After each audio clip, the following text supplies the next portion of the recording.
Ya pasaron 10 años y lo que recuerdo es que en aquel momento ya venía habiendo acá en Guagüenille o en Jacobasi unas compañeras que justamente estaban acompañando casos, eh, por decir sueltos, pero era como que, por ejemplo, llegaban hasta Susana Castillo, que era representante de APDH, algunas situaciones específicas, por ahí desde personal del hospital, sobre todo mujeres, ¿no? Del hospital, de las escuelas, que le derivaban casos y ella se encargaba un poco de ir hacia lo judicial, hacia las denuncias,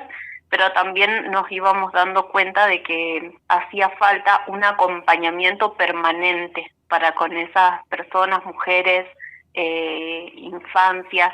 y empezamos a tejer una red entre nosotras en donde decíamos, che, hace falta esto, hace falta lo otro, hace falta ir aquí y allá. Entonces cuando llegó la convocatoria del Ni Una Menos, ese 3 de junio, ya teníamos más o menos un flujo de comunicación como para decir vamos y lo organizamos. Así que empezamos a reunirnos y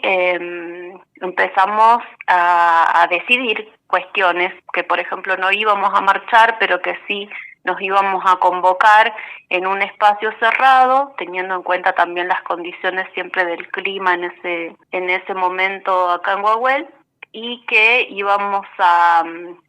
de alguna manera, ponerle nombre, ¿no?, a aquello que no estaba del todo explícito en la conversación pública,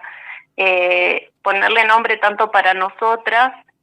como ponerle nombre hacia el afuera, cómo nombrar esa violencia, cómo nombrar cada una de las demandas.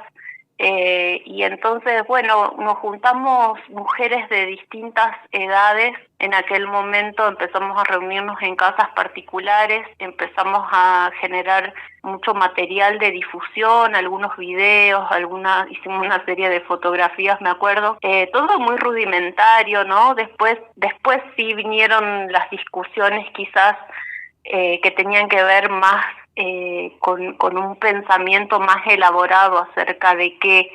es el feminismo, cuáles son las demandas, cómo nos vinculamos con la justicia,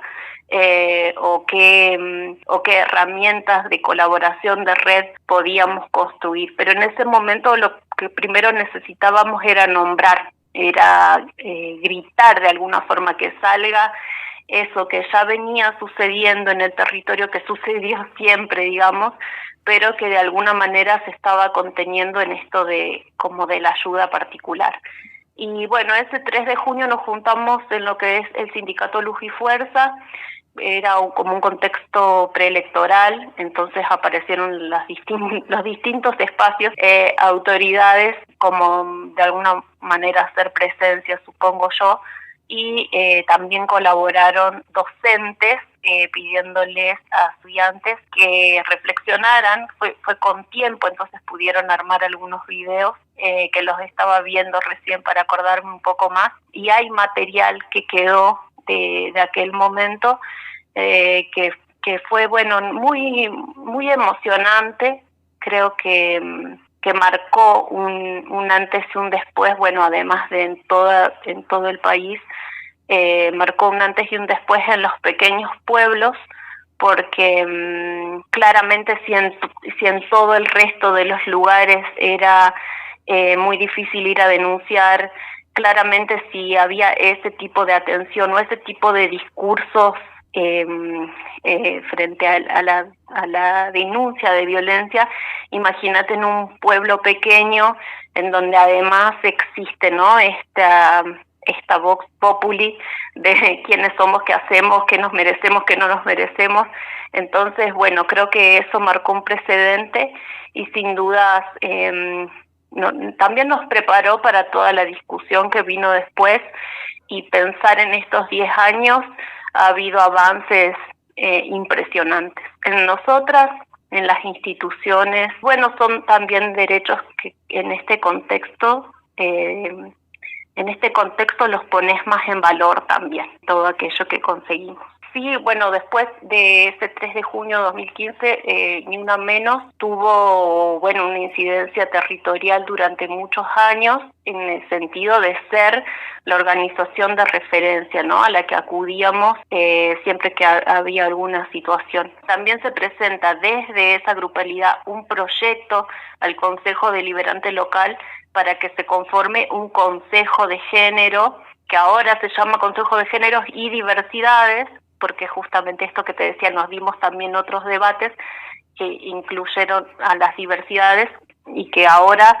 sí está en marcha ese consejo después de muchos años, pero ya se empezó a pedir desde aquel momento, desde que se conformó esa grupalidad Ni Una Menos. Y funcionó muchos años como una referencia para, no sé, vos tenías una situación de abuso, de violencia,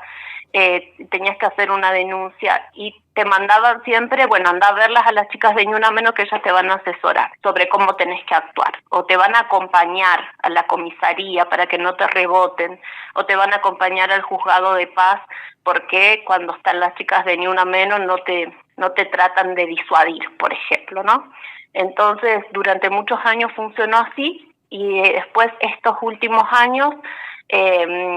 se ha ido diluyendo un poco esa figura, y bueno, también se han instalado, qué sé yo, en la localidad una comisaría, se llama Comisaría de la Familia, creo, o de la Mujer, que,